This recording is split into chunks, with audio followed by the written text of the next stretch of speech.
the biological gambler. The world of safe, predictable desk jobs is gone.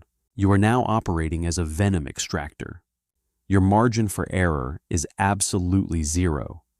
A momentary lapse in concentration isn't just a bad day at the office. It is measured in systemic organ failure or sudden mortality. You don't wear gloves.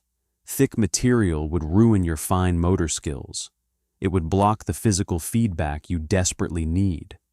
Your bare hands are the only thing between you and a predator that has perfected chemical warfare. You are extracting venom, a liquid that can destroy a human body in minutes. But this lethal substance is also a blueprint, the blueprint for the next generation of life-saving drugs. The Hematological War. The poison you handle every day is a biochemical nightmare. Hemotoxins don't just paralyze you, they actively hijack your body's coagulation cascade.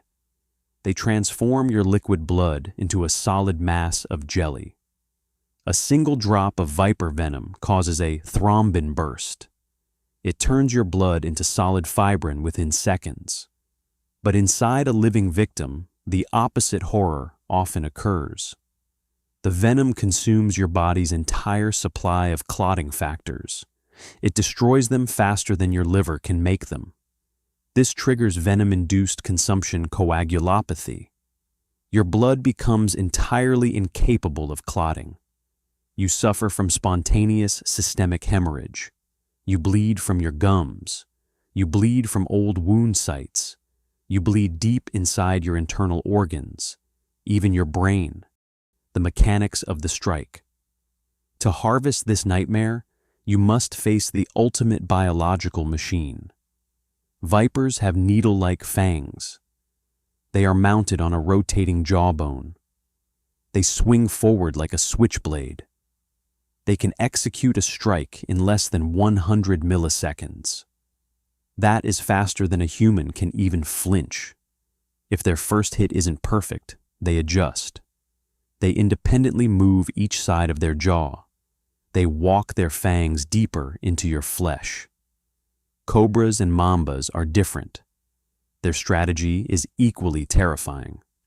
They use a sustained bite and a muscular chewing motion. This ensures a constant, heavy flow of neurotoxins into the wound. Every snake you handle is dynamically calculating. It is constantly figuring out how to bypass your grip and strike. The protocol of the pin. Your workspace is an industrial assembly line of lethal threats. You stand at a metal rolling table. It is covered with sterile glass beakers. These beakers are sealed with a thin membrane. It simulates the resistance of human skin. It triggers the snake's strike reflex. The most dangerous fraction of a second is the pin. You must secure the snake's head perfectly, right at the base of the jaw. Grip too loosely, and the snake will bolt. It will twist its head and sink its fangs into your hand. Grip too tightly, and you crush its delicate skull. Or you damage the venom glands. You physically guide the fangs over the glass rim. You press the venom glands to extract the fluid. On a busy day, you might extract venom from 150 snakes, all in just a 2-hour window. That is 1 minute of absolute terrifying perfection per animal. The inevitable bite.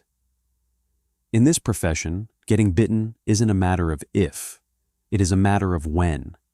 Even the absolute legends of the trade fall victim to the odds. Bill Haast sustained at least 172 bites over his 60-year career. His hands were deformed by tissue-destroying toxins. A bite from a Malayan pit viper eventually cost him a finger. Another veteran milker was fully paralyzed in just 30 minutes. All because a glass collection tube cracked in his hand. He was awake, but he was entirely immobilized. He had to instruct paramedics on his own antivenom dosage. He watched as his own body shut down. He has been on life support 7 times. He has been clinically dead 3 times. the permanent price. The long-term cost of this biological gambling is physically devastating. Severe venom necrosis leads to permanent contractures. It tightens your muscles and skin until your joints freeze. Yet, you keep going back to the table. You adopt a fatalistic Bushido code. You accept the very real possibility of death, just to maintain your clarity and focus. You know that without you, 2.7 million envenomed people would die. They would have no anti-venom. Your extracted venom is the raw material for blood pressure medications. It treats lupus. It creates non-opioid painkillers. Scientists are racing to create AI-designed synthetic antitoxins. But the world still relies on your steady hands. You are the essential curator of a lethal natural resource. You trade your own safety for a miracle.